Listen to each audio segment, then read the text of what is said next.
Muy bien. Muchas gracias, Katy. Lauren, buenas tardes con todos, con todas. Qué gusto estar nuevamente con ustedes. Algunas personas ya nos conocemos, con otras no. Y bueno, entonces aquí estamos de todos modos. Mucho gusto con quien nos vemos por primera vez. Bueno, a ver, Lauren ha dicho 1 más 1 más 1 son 3 y no le salen las cuentas. Bien, yo recuerdo que algo parecido me sucedió a mí hace algún tiempo, ¿no? Cuando era un poquito menos viejo. Eh, Era yo catequista en una parroquia y me tocó en una ocasión dar la catequesis a un grupo de adultos que iban a hacer que iban a hacer el sacramento de la confirmación. Y cuando tocó el tema justamente de la Trinidad, uno de los asistentes me preguntaba, ¿cómo es esto? Porque no comprendo. ¿Cómo es que son tres personas distintas y una misma o con una misma naturaleza divina? Y, eh, y yo en principio le salí con la mejor respuesta, que era la más tonta en ese momento para él, ¿no? Le dije que era un misterio de fe. Y le dije que tenemos que aceptarlo justamente por eso, porque es la fe de la Iglesia, que nuestro Dios es trinitario, que es la Santísima Trinidad. Bueno, yo mismo me quedé insatisfecho con mi respuesta y me puse a leer o me puse a pensar cómo en la siguiente sesión volver a tocar el tema. Y recuerdo que leyendo algo, se me inventó una respuesta, ¿no? Me inventé una respuesta, pero tampoco quedé satisfecho. Bueno, a la final yo descubrí que mi problema no era tanto el de comprender a Dios, sino más bien el de lograr explicar esta afirmación que es principalmente una confesión de fe de la Iglesia. Mi problema fue el de no darme cuenta que una cosa es Dios y otra cosa es lo que una institución religiosa dice de él o los seres humanos, organizadamente o no, decimos de él. Bueno, pero con el paso del tiempo creo que eh, hemos ido pensando en cómo mejorar estas explicaciones. A ver, ¿qué le pasa a esto? Un momentico. Eso. Como estaba diciendo, miren, eh, por un lado tenemos a Dios y Dios sale a nuestro encuentro y nosotros lo descubrimos o tenemos una experiencia de Él. Pero a partir de nuestra experiencia y encuentro con Él, desde nuestras pobres facultades humanas, decimos algo a nuestros hermanos o a nuestro grupo, a nuestra familia, a quien sea, decimos algo a partir de esa experiencia. La experiencia de Dios, creo que todos de alguna forma estamos en esto. La experiencia de Dios es hasta cierto punto difícil de traducir en nuestras palabras.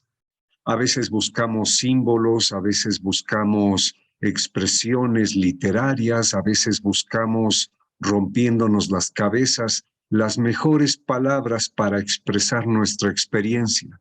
Pero siempre estará ahí el problema de la limitación de nuestros lenguajes, de nuestros símbolos, de nuestras palabras, para expresar aquella experiencia profunda y muchas de las veces indescriptible que tenemos del misterio de Dios. Bueno, esto nos ha sucedido a todos los seres humanos.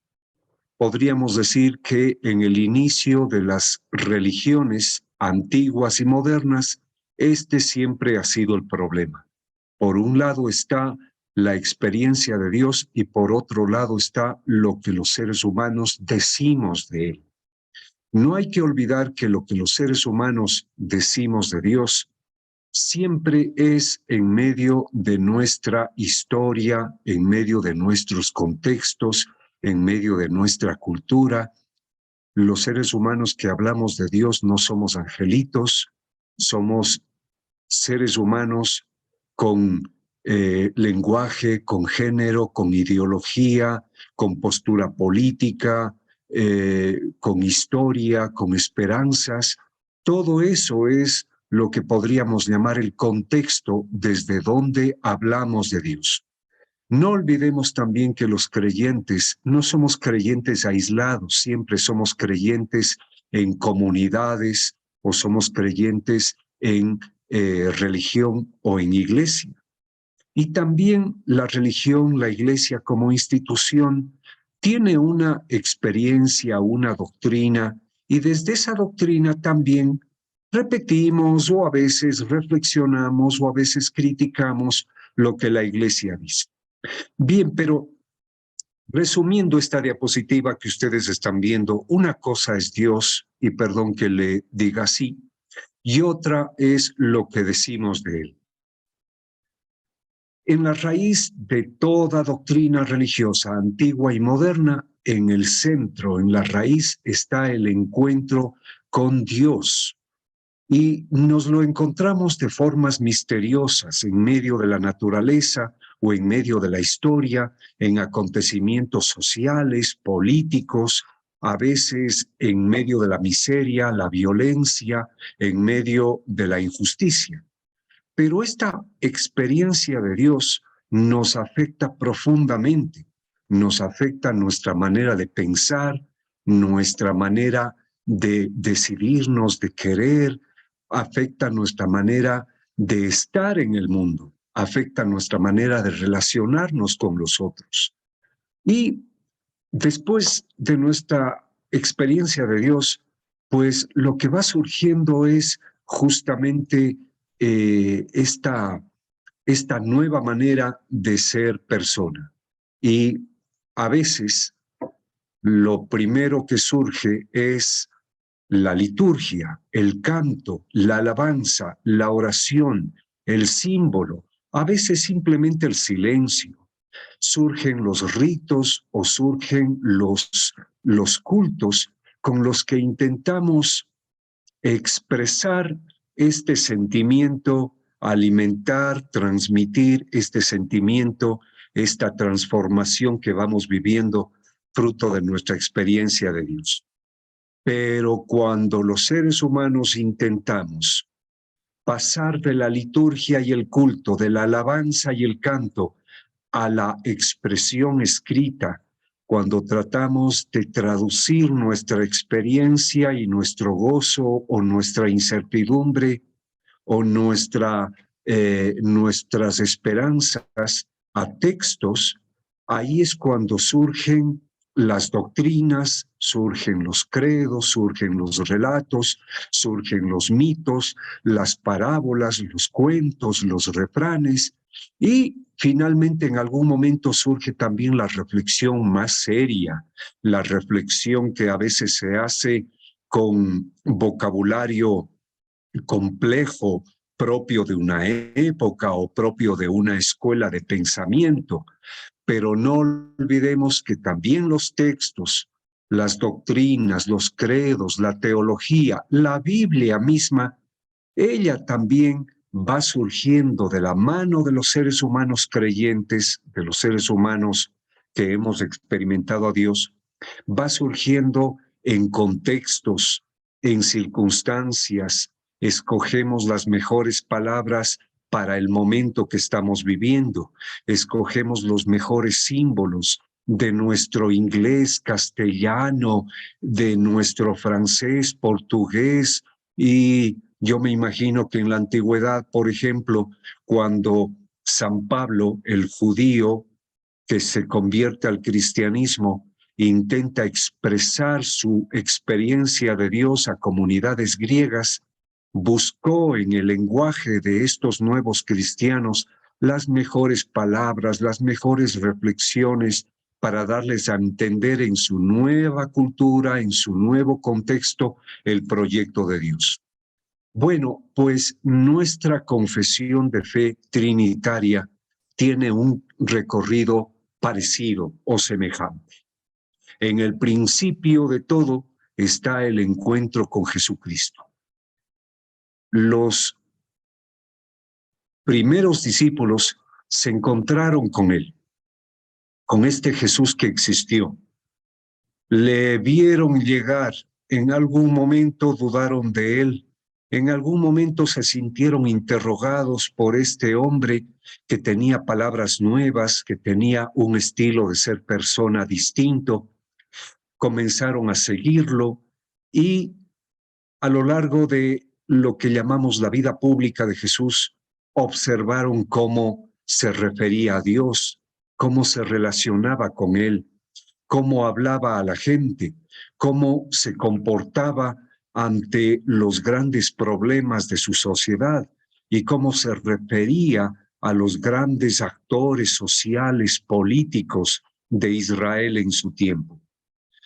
Se dieron cuenta de que en este hombre había algo interesante, algo nuevo, algo bueno, algo que colma, algo que orienta, algo que les hace arder el corazón, como dirían unos discípulos un tiempo después. Finalmente también vieron cómo murió y finalmente lo experimentaron resucitado y triunfante sobre la muerte.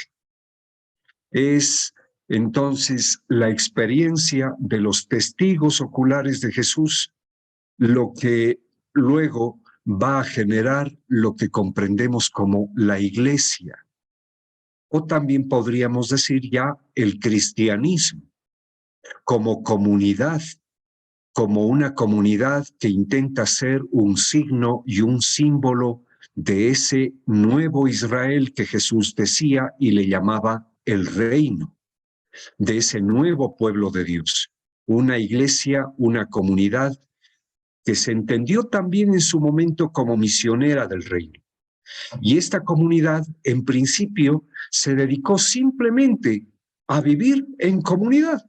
Se dedicaron a poner en práctica lo que entendieron que era la voluntad de Jesús, lo que entendieron que desde Jesús era el proyecto de Dios, ser una comunidad del reino, una comunidad modelo, una comunidad profética, una comunidad que levanta, perdona, dignifica, que se compadece, que defiende, que critica, que desenmascara el pecado en el mundo, etcétera, etcétera, etcétera. Hechos de los Apóstoles al principio nos dice que los primeros creyentes simplemente vivían en comunidad, unidos en oración, y todos tenían un mismo corazón y un mismo espíritu. Ellos vivían con sencillez, compartían la mesa y el bolsillo con seguridad y vivían alegres, y la gente se admiraba de ellos y la comunidad crecía cada vez, porque era la comunidad la que convence, era la comunidad la que convierte, era la comunidad en la que se veía que el proyecto de Jesús es real, es factible, que no es algo para después de la muerte, sino que es algo que se comienza a vivir ya ahora, es algo en lo que el ser humano alcanza la plenitud, la felicidad, y al otro lado, pues Dios dirá, ¿no? Y estos primeros cristianos, como todos sabemos, eran judíos. Su infancia la vivieron en el judaísmo, aprendieron la fe, las escrituras judías, la liturgia judía, y como judíos, pues comenzaron a vivir ese proyecto de Jesús. Pero llegará el momento en que también tengan que explicar su fe. Llegó el momento en que alguien les dijo, bueno, esto no está en la Biblia, me lo estoy inventando, pero es para comprendernos entre nosotros. Llegará el momento en que alguien les diga, Bueno, ¿ustedes quiénes son? ¿Por qué están aquí? ¿Qué es exactamente lo que creen? ¿Qué es exactamente lo que les mueve? ¿Por qué viven de esa manera? ¿O a qué se refieren con sus palabras? Llegará el momento entonces que los primeros cristianos tengan que explicar su fe y lo harán recurriendo a los textos que siempre conocieron, a las palabras, a las tradiciones que siempre conocieron del judaísmo, y hablarán como judíos para judíos, con términos judíos sacados de la escritura judía, lo que nosotros llamamos ahora el Antiguo Testamento, de los textos de los profetas, del Éxodo, de los sapienciales, del Génesis, irán sacando términos, palabras para expresar su fe. Los primeros cristianos, como decía entonces, hablan desde su lengua, su cultura, sus escrituras y sus tradiciones. En el mundo judío, en la escritura judía, en las espiritualidades judías, en el culto judío, ya ellos se referían a Dios con estas expresiones o ya en sus escrituras existían o estaban estas tres expresiones: que Dios es Padre, que Hijo de Dios o el Espíritu de Dios. Entonces, cuando nosotros los cristianos hablamos y decimos que Dios es Padre, Hijo y Espíritu Santo, bueno, en principio no nos estamos inventando nada. Estamos simplemente asumiendo también la fe de la iglesia primera, de la iglesia primigenia, que como judía que era, como judíos que eran, expresaron su experiencia de Dios.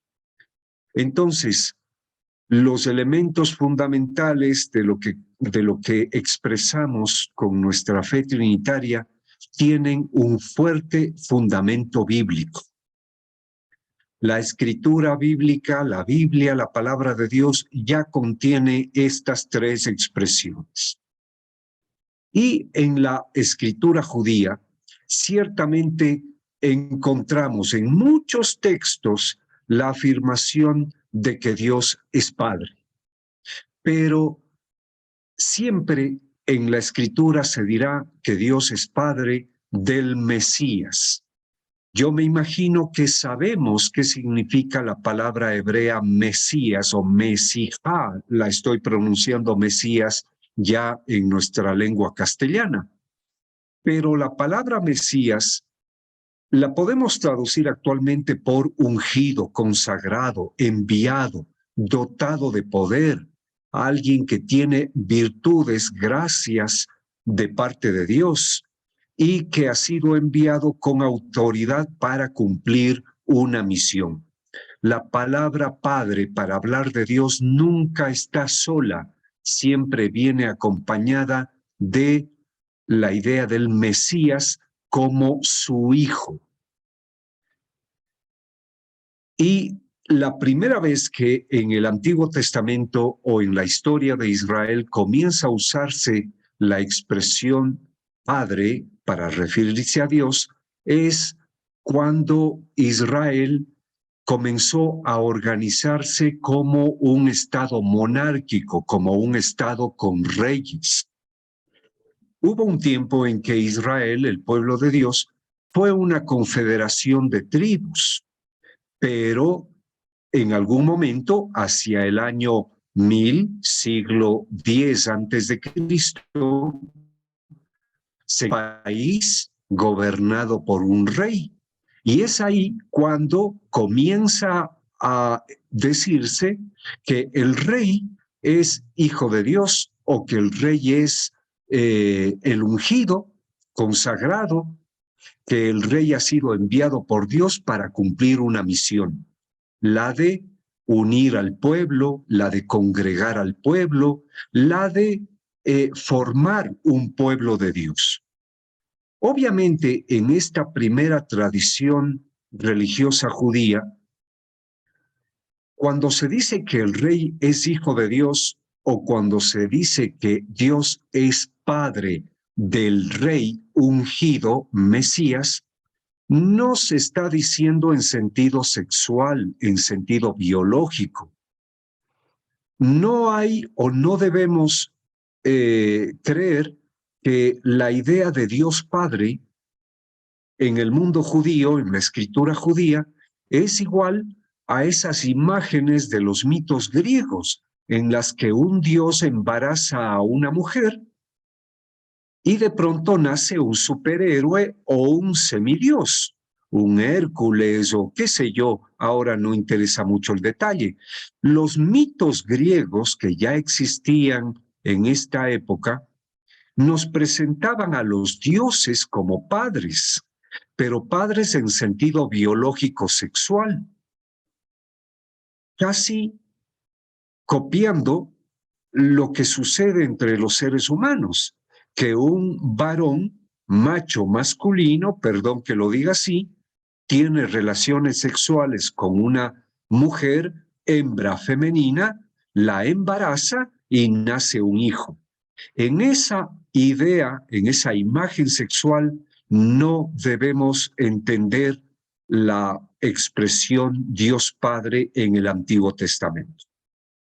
Para los antiguos judíos, más bien Dios es Padre en el sentido de sus culturas profundamente familiares, sus culturas profundamente patriarcales, tribales, en las que se entiende que un padre y un hijo tienen una relación de profunda integración, de que el hijo de un padre tiene una misión fundamental, la de transmitir el apellido, la estirpe, la familia, el proyecto del padre, etc.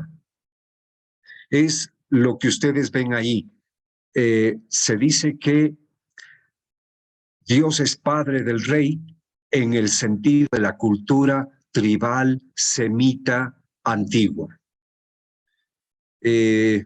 Perdón que suspendo un momentito, me está saliendo un mensaje en mi computadora que dice que mi micrófono o mi audio está un poco mal. No sé si me confirman que me estén escuchando bien.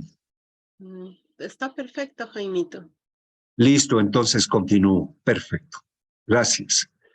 Al rey, que se le dice hijo de Dios, no en sentido sexual, sino en el sentido de su misión de ser representante del Padre, representante de Dios, Mesías, enviado, también se le llamará el primer hijo, el primogénito.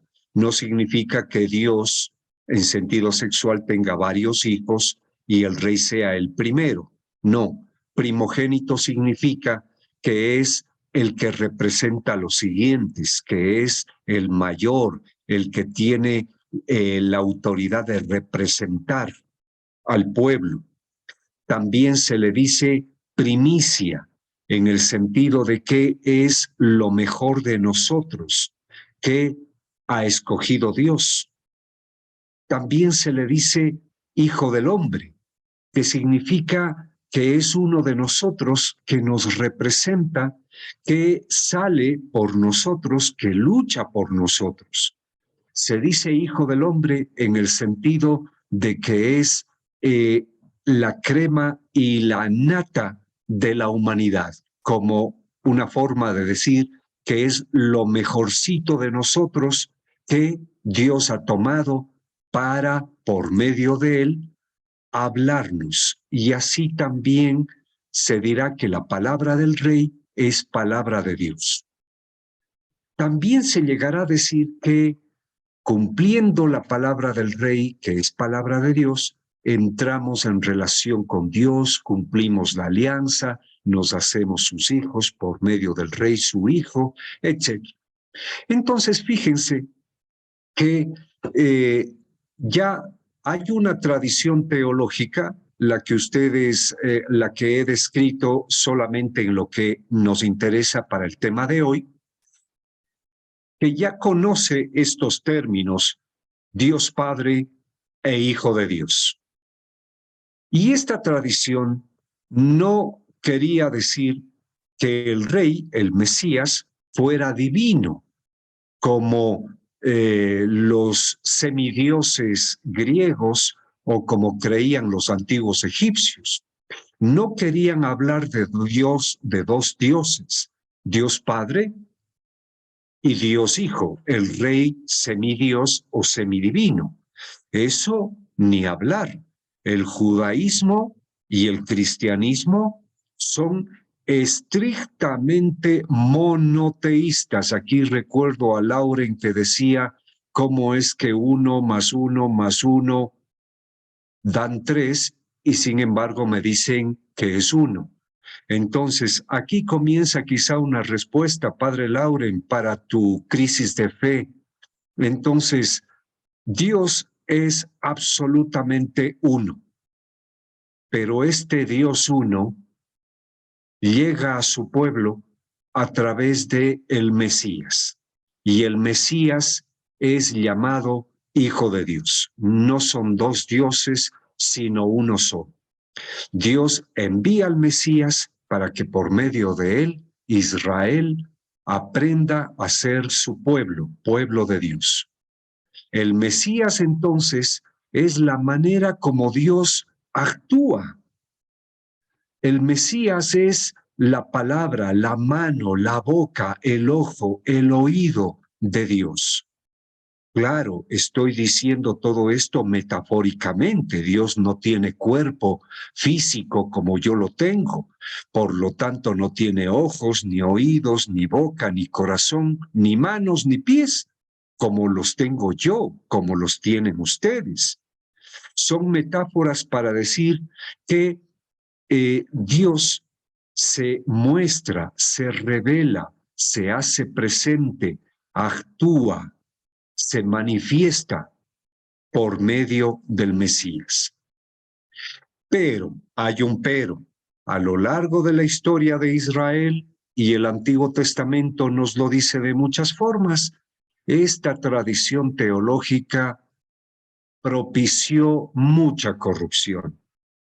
Los textos de los reyes, los libros de las crónicas, los libros de los profetas, nos lo dicen, nos cuentan que los reyes se corrompieron, que unos cuantos pillos y ladrones se juntaron a los reyes, posiblemente sus mismas familias, para aprovecharse de ese impresionante poder que los reyes fueron adquiriendo poco a poco. Los textos nos dicen incluso que los mismos reyes de Israel comenzaron a comportarse como los reyes de los países vecinos, como tiranos, llevando la religión más para sí mismos y perdiendo de vista el proyecto de Dios. Que el proyecto de Dios no era el de exaltar al rey. El proyecto de Dios es que el rey fuera un instrumento y la finalidad es ser pueblo, el pueblo de Dios. Y esta teología fue generando ideas rarísimas, perdón, que ahora no las vamos a discutir mucho, quizá a alguien les llame la atención lo que han comenzado a ver, pero vale la pena para después comprender esto, ¿no? Generando ideas, esta teología fue generando ideas, por ejemplo, como que Dios es varón, como que tiene nombre, como que es el Dios de un solo pueblo, no de otros, que no ama a los otros pueblos o que no tiene un proyecto para los otros pueblos. Se fue generando la idea de que para encontrarse con este Dios hay que ir solamente, exclusivamente al templo, que por cierto en la historia de Israel fue una institución creada por los reyes, centrada en los reyes y muchas de las veces manipulada al servicio de los reyes o de los poderosos de turno. Se fue generando entonces la idea de que el encuentro con Dios era a través del rey y su institución, el templo de Jerusalén, el culto en ese templo por medio de los sacerdotes que recibían del sumo sacerdote, el rey, el encargo de presidir el culto. Se fue generando una visión de Dios como Padre, pero al estilo de los reyes, de autoridad y de legislación o de ley. Se fue generando la idea de que Dios es Padre y como todo Padre ama, pero que ama solo si cumplimos la ley, de que ama solo si nos sometemos a su autoridad y somos fieles cumplidores de sus designios a través del rey. Se fue generando entonces una idea de Dios Padre, pero en el fondo Dios Padre Rey o Dios Padre Juez. Un juez que juzga según el cumplimiento de la ley o de un rey que gobierna con autoridad desde un pedestal de poder. Bien, y suspendo la grabación porque pasaríamos a otro tema, la de la expresión o el término Espíritu Santo o Espíritu de Dios.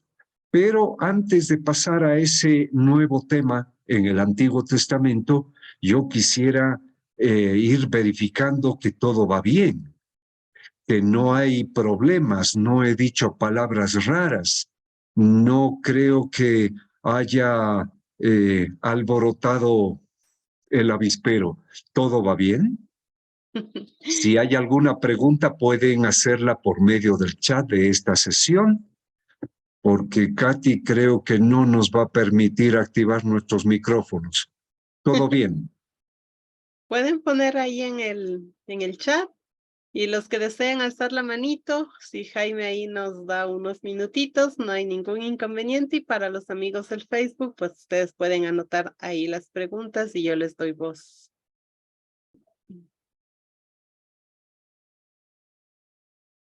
Estamos aquí. Muy bien.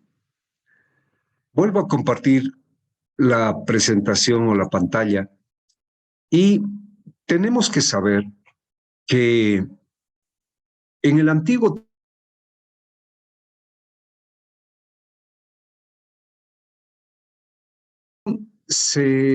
también existía la expresión Espíritu de Dios o lo que podríamos decir Espíritu Santo.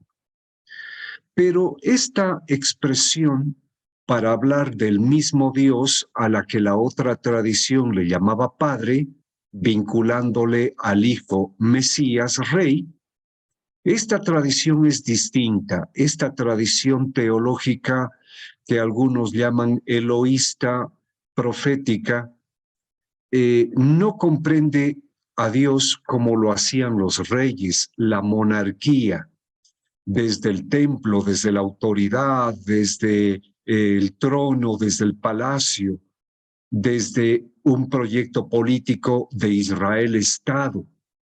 Más bien, esta tradición que proviene de épocas antiguas, de épocas en las que los israelitas eran tribus, grandes familias vinculadas entre sí por estirpes, por su vínculo consanguíneo, podríamos decir.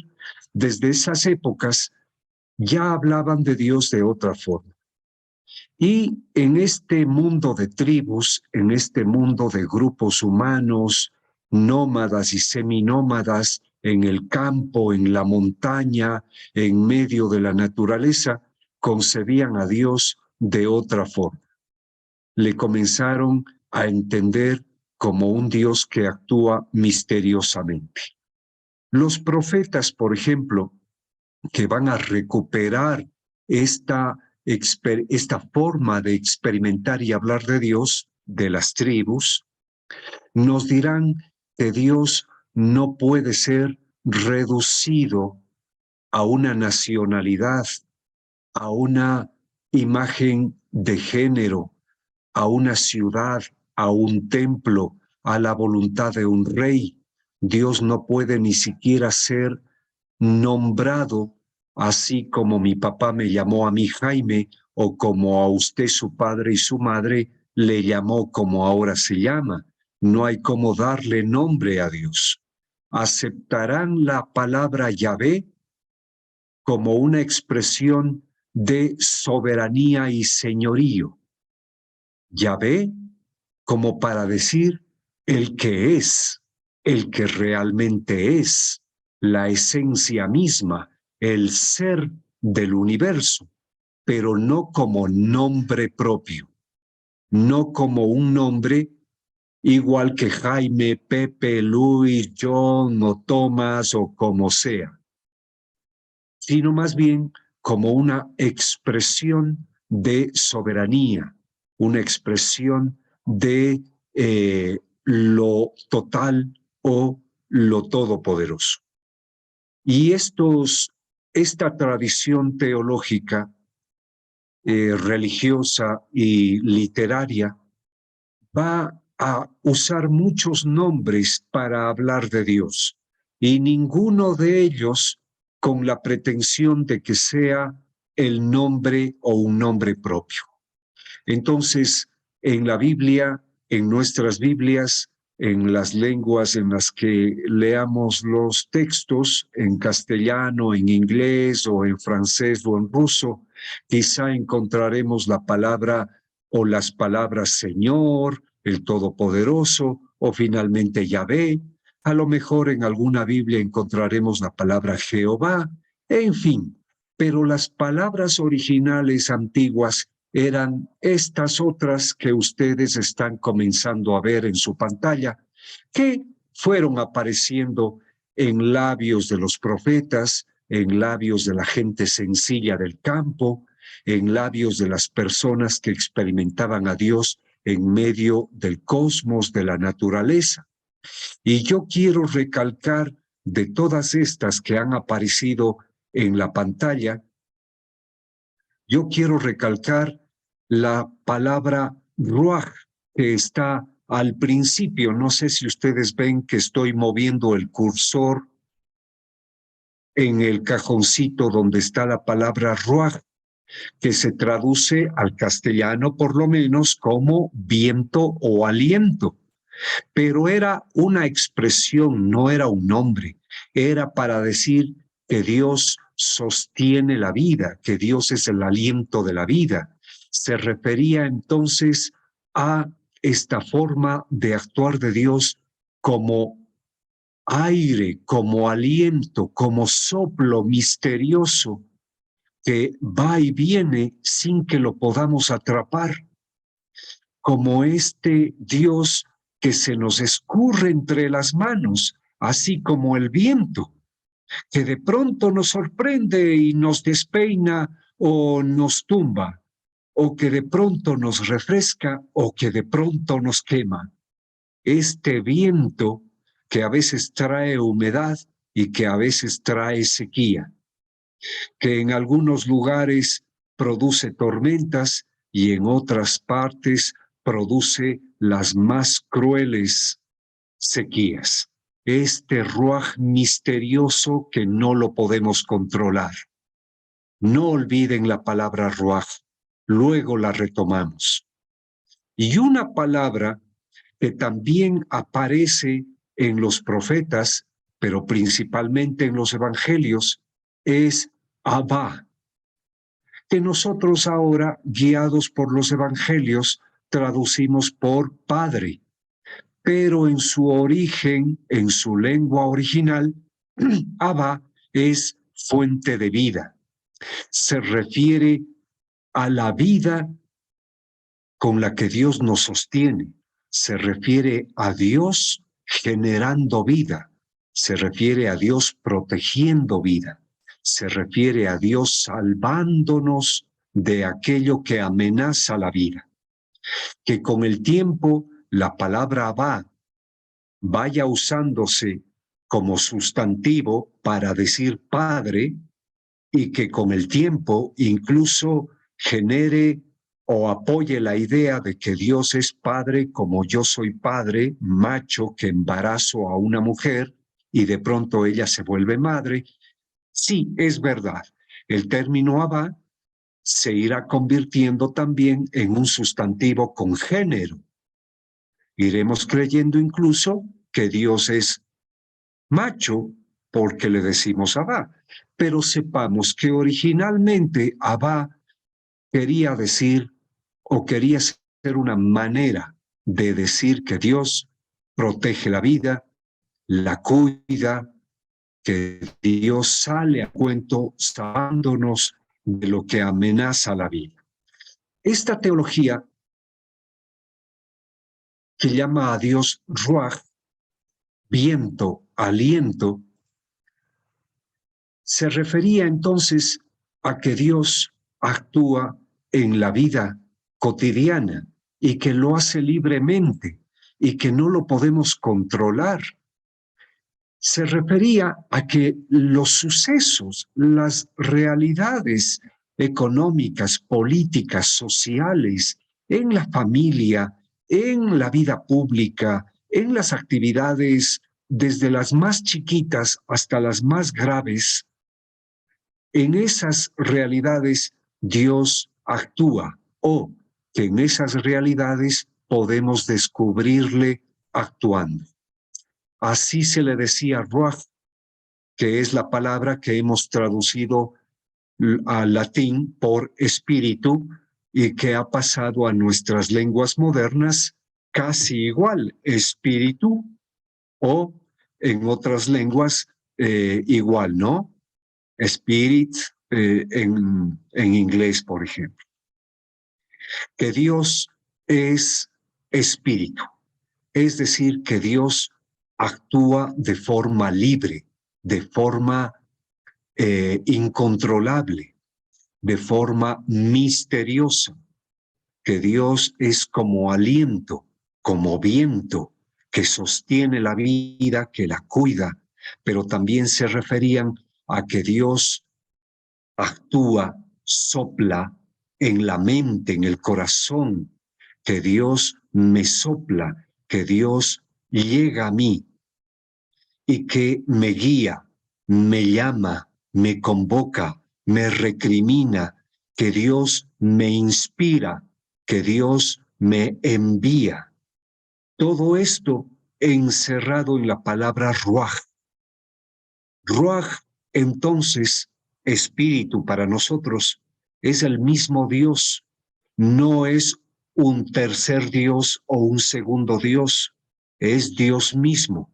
La palabra Ruach se refiere más bien a la acción de Dios y a nuestra experiencia de Él de forma sorprendente, misteriosa, cotidiana, libre, etcétera, etcétera, etcétera.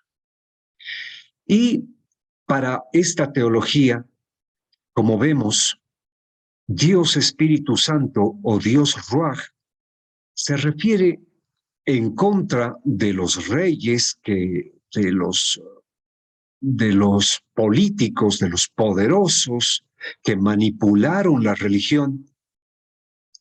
Se refiere a que no lo podemos dominar, no lo podemos controlar, que no debemos manipularle, porque no debemos hacer a Dios a nuestra imagen, sino que Él es totalmente libre, inatrapable, inconcebible, indescriptible, que Dios es sublime y que cualquier pretensión de expresarle, atraparle, controlarle, es una blasfemia. Esto lo vemos en los lenguajes, en las expresiones de los profetas, en sus denuncias, en sus luchas contra los reyes, incluso contra la religión de los reyes, etc.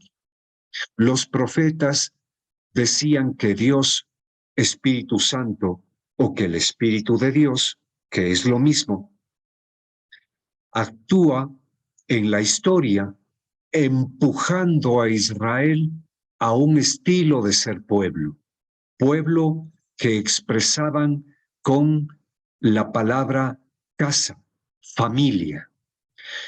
Esta idea de pueblo como familia se oponía a la idea de pueblo como Estado o como país o como etnia o como monarquía.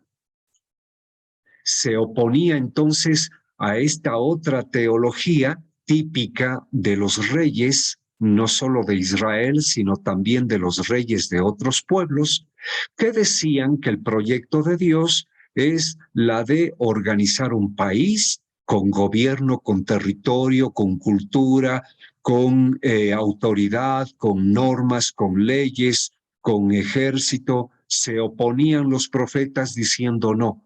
El proyecto es que seamos casa, familia. La palabra casa, que es la original en las lenguas del Antiguo Testamento, la hemos traducido al castellano por familia. Pero la palabra casa se refería a un ambiente donde nadie es excluido.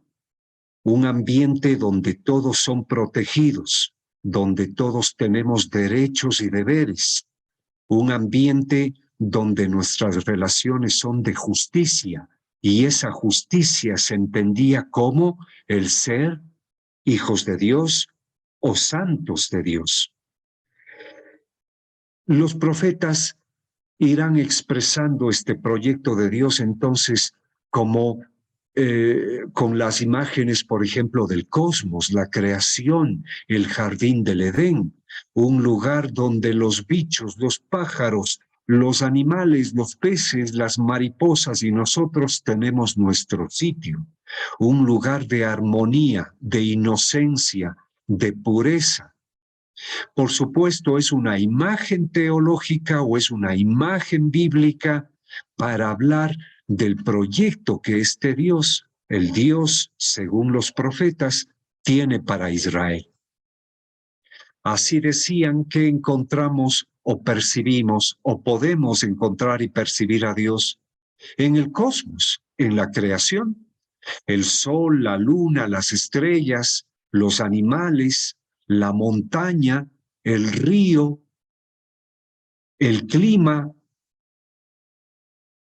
son de alguna forma oportunidades y lugares donde le encontramos si nos atrevemos a buscarle, si salimos con otros ojos y con otro corazón a buscarle.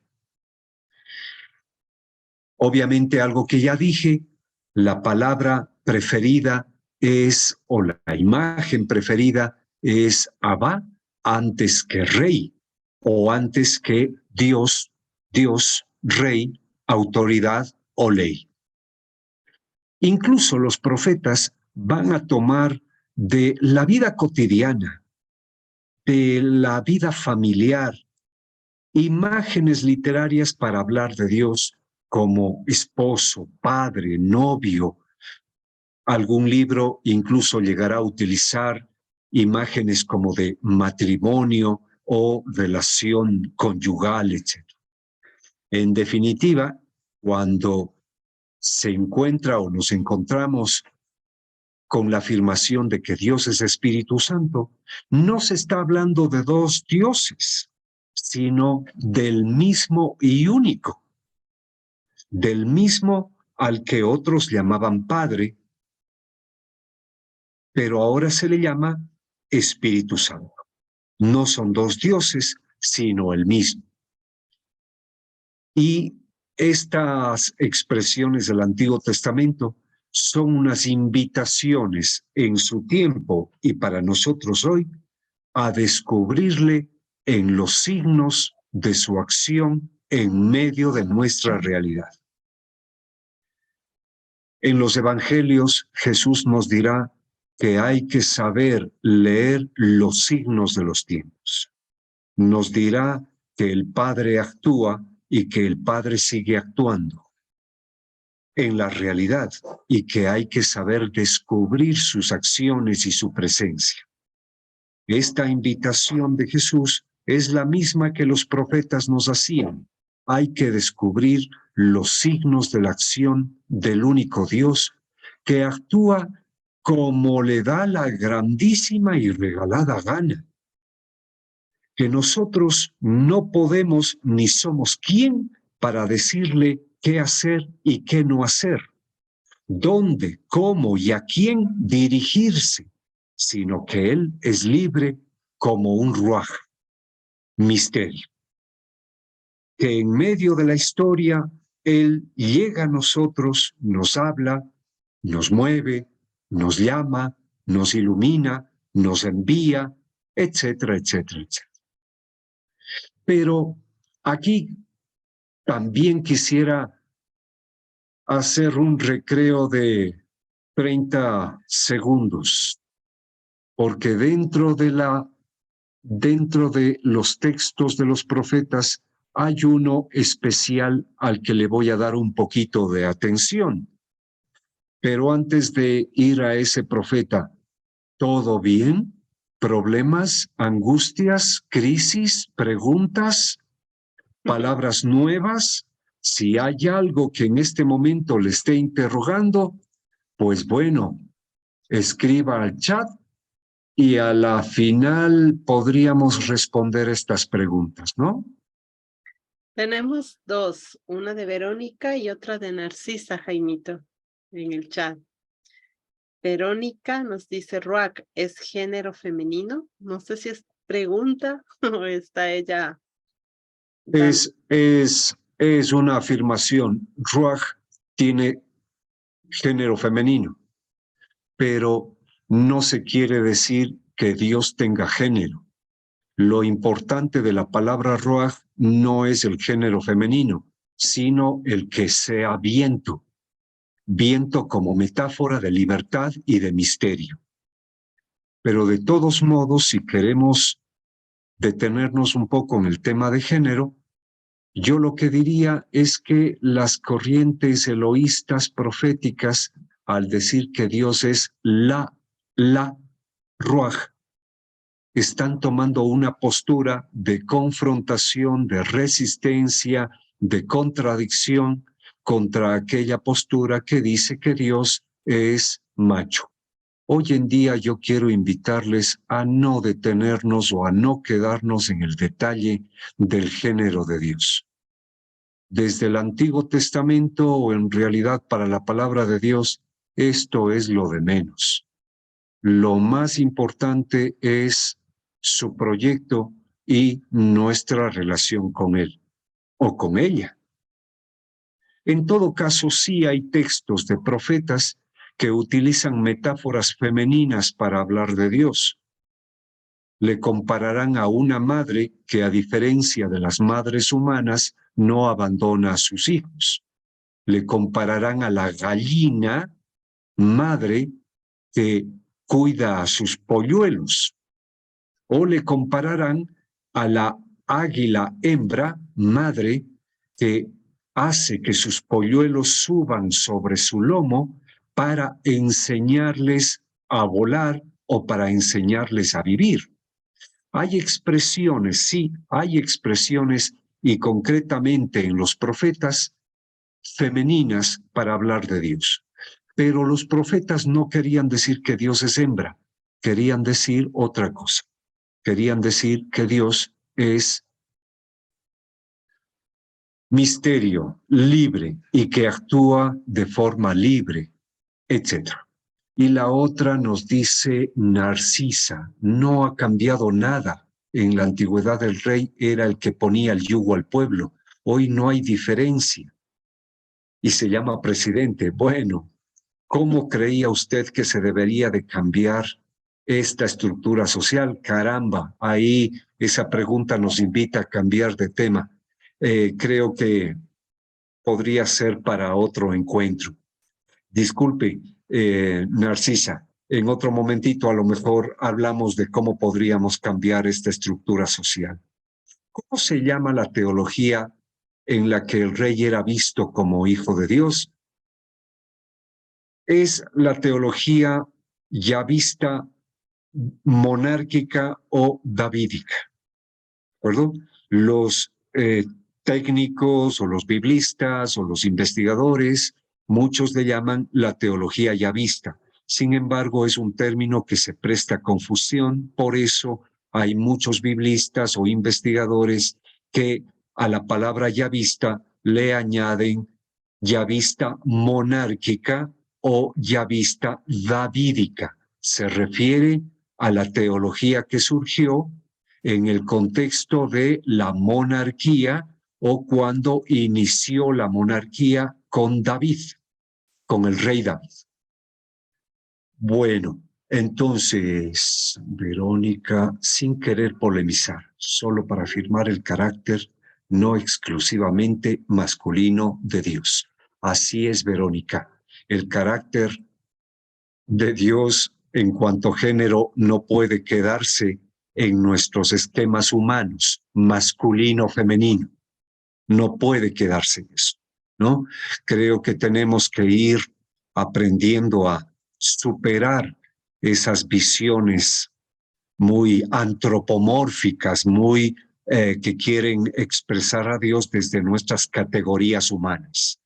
Bueno, gracias por estas preguntas y ahora decía que entre los profetas hay uno en especial que yo quisiera recalcar aquí ahora, ¿no? Entonces, la semana pasada hablábamos de él con Elisa y unos amigos, Elisa Veleta, que creo que también está con nosotros. El profeta al que me refiero es el que llamamos el segundo Isaías. El libro del profeta Isaías está en realidad compuesto por 3 libros de autores distintos, de épocas distintas, para destinatarios distintos, en circunstancias distintas. Y a estos 3 les conocemos o se les suele llamar como el primer Isaías, el segundo Isaías y el tercer Isaías. El primer Isaías es el autor de los capítulos 1 al 39, el segundo de los capítulos 40 al 55 y el tercero de los capítulos 56 al 66.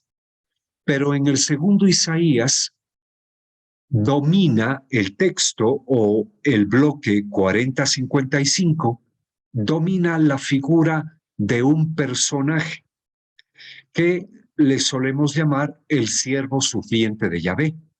Y a este personaje el autor le dedica 4 cánticos o poemas que están ahí en su pantalla.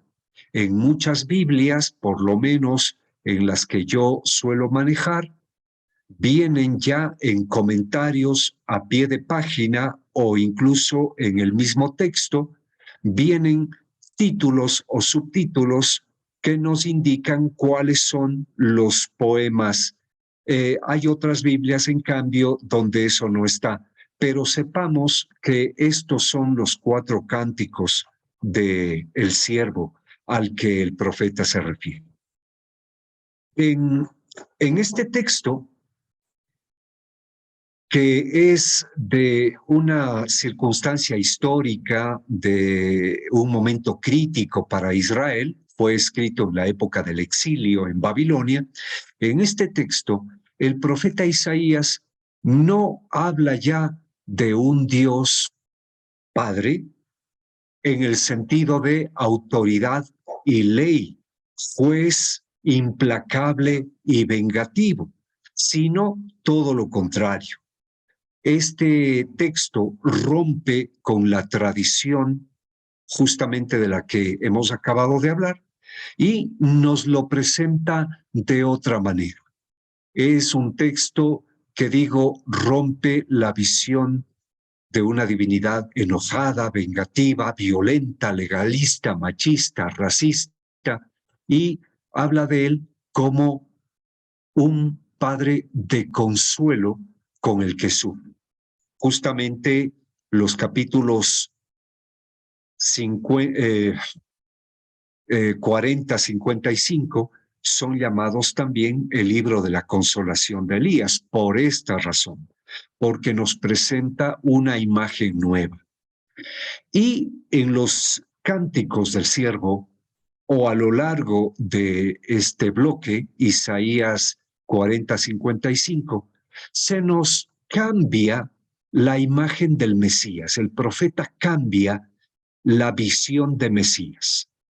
Seguirá llamándole Hijo de Dios y seguirá diciendo que por medio de él Dios actúa. Seguirá diciendo que por medio de este hombre Dios como espíritu actúa. Se nos dirá que Dios deposita su espíritu sobre él, una manera de decir que las acciones de este hombre son acciones de Dios. Se nos dirá que este hombre fue despreciado y rechazado, que fue arrancado de la tierra de los vivos, que fue sepultado con los malvados, aunque no cometió ningún crimen, y que justamente por no haberse reservado nada, finalmente tendrá larga vida y verá su descendencia y será motivo de alegría y de salvación para su pueblo y para muchos.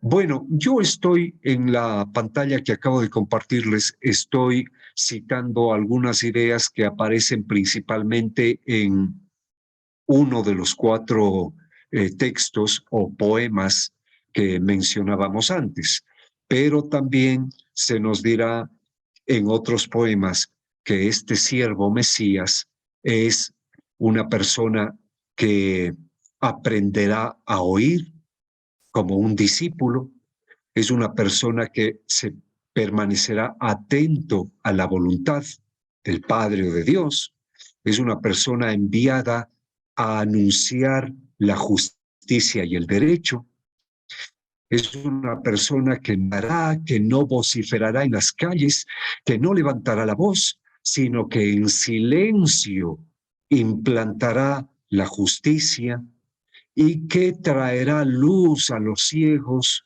libertad a los presos, salud a los enfermos, alegría a los tristes, etcétera, etcétera, etcétera. Este hombre entonces, en este hombre dice el profeta, sabremos qué significa que Dios sea Padre de consuelo. En este Mesías siervo, sufriente, nos encontraremos con el auténtico Dios.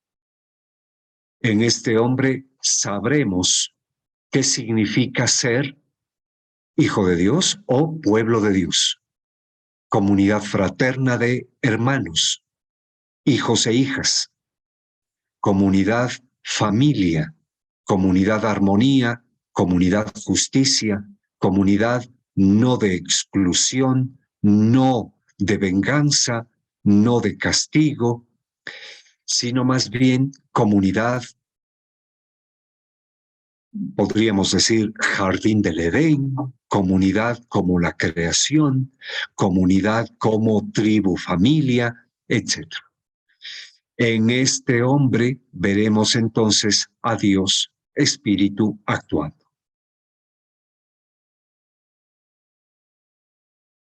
Muy bien.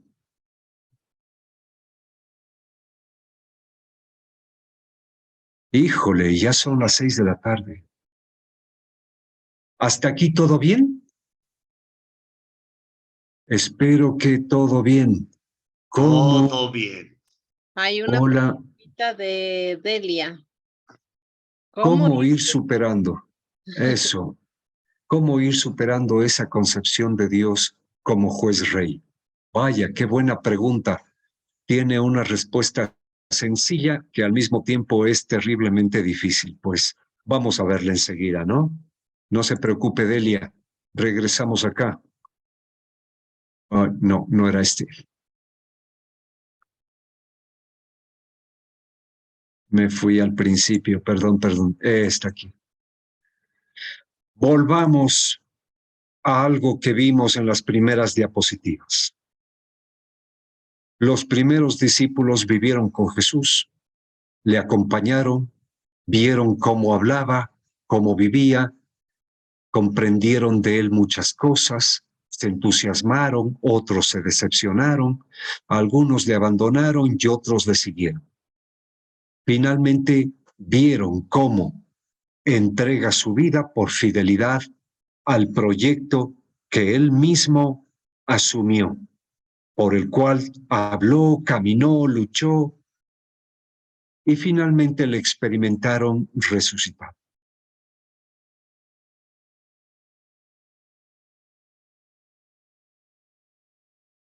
Es a partir de este encuentro con Jesucristo que tiene un proyecto de reino de Dios, un reino de vida, un reino de dignidad, un reino familia, un reino de solidaridad, de compasión y de perdón, un reino de acogida, un reino de denuncia, de crítica, con valentía de todo aquello que arruina la vida. Es en la experiencia de la vida, de la muerte de este hombre, leída a la luz del siervo, a la luz de los textos del siervo de Isaías, que los primeros cristianos comienzan a decir con palabras judías qué entendían de Jesús o cómo entendían a Jesús, lo que vamos a llamar la confesión de fe de la Iglesia sobre Jesús. Lo que decimos de Jesús viene de la tradición de los primeros cristianos, lo que en algunas iglesias, concretamente en la católica, llamamos la tradición apostólica o la fe de la Iglesia, que es ese testimonio original. Pero ese testimonio surgió desde la experiencia de Jesús, vivo, muerto, resucitado, y comprendido desde las profecías del siervo supliente. Y las primeras confesiones de fe sobre Jesús son judías, tomadas del vocabulario judío, de la literatura judía. Pero recuerden, siempre a la luz de Isaías. Se dirá que Jesús es el Mesías, el Hijo de Dios, primogénito de Dios, no necesariamente en el sentido biológico sexual. Cuando se dice que Jesús es Hijo de Dios, lo que se quiere decir es que Jesús vivió para hacer la voluntad de Dios, su Padre, así como un hijo en el mundo judío no tiene otra misión que la de hacer presente a su padre, la de llevar su apellido, la de asumir la dirección de la casa, la de ser otro padre. También se dirá que Jesús es el rostro, la revelación de Dios. Y también se dirá que Jesús es el hombre del Espíritu, es el hombre en el que actúa el Espíritu, que es el hombre en el que percibimos que Dios actúa. Así entonces, vamos dándonos cuenta que en las primeras confesiones de fe de la Iglesia, estas que están a la base de toda nuestra teología, en realidad lo que se está diciendo es que Jesús es el centro, que en él comprendemos quién o cómo es Dios y en él comprendemos qué quiere, cuál es su voluntad para con nosotros en las realidades que estemos viviendo. En definitiva, que Jesús nos revela a un Dios que es misterio de comunión, un Dios que es misterio de fraternidad, de inclusión. En estas primeras confesiones de fe cristológicas, todavía no hay una reflexión filosófica racional como vendrá después. Todavía no hay la pretensión de expresar esta fe en fórmulas como la que conocemos, que Dios es 3 personas distintas y una sola naturaleza divina. Esa es una fórmula que surgirá pues bastante tiempo después, por lo menos unos 250 años después, pero será una fórmula ya de la iglesia formada, de la iglesia organizada y en contextos de esos momentos. Pero al principio no hay la pretensión de decir 3 dioses, no hay la pretensión de decir que hay un Dios Padre, que hay un Dios Hijo y un Dios Espíritu Santo en el cielo. Se sigue diciendo que Dios es uno, el único, el verdadero, y que a este Dios lo descubrimos por Jesús, en Jesús, desde Jesús.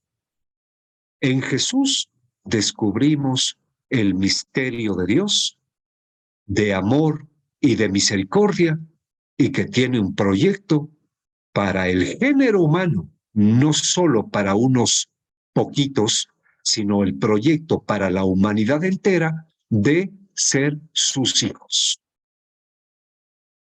Aquí está entonces, de forma rapidita y sintética, dejando de lado algunos detalles que podrían ser interesantes, pero por el tiempo y también por otras razones no los vemos aquí. Pero aquí tenemos lo que podríamos decir un primer acercamiento al fundamento bíblico de nuestra fe trinitaria. Bueno, como nosotros somos Centro Bíblico y este encuentro es justamente para esto, para un encuentro con la palabra, no vamos a pasar a otras reflexiones más históricas, más filosóficas. Creo que podríamos hacerlo en otros momentos, en otras circunstancias, pero no ha sido ese objetivo. Bueno, yo quiero dejarles o terminar ya solo con esta imagen, ¿no?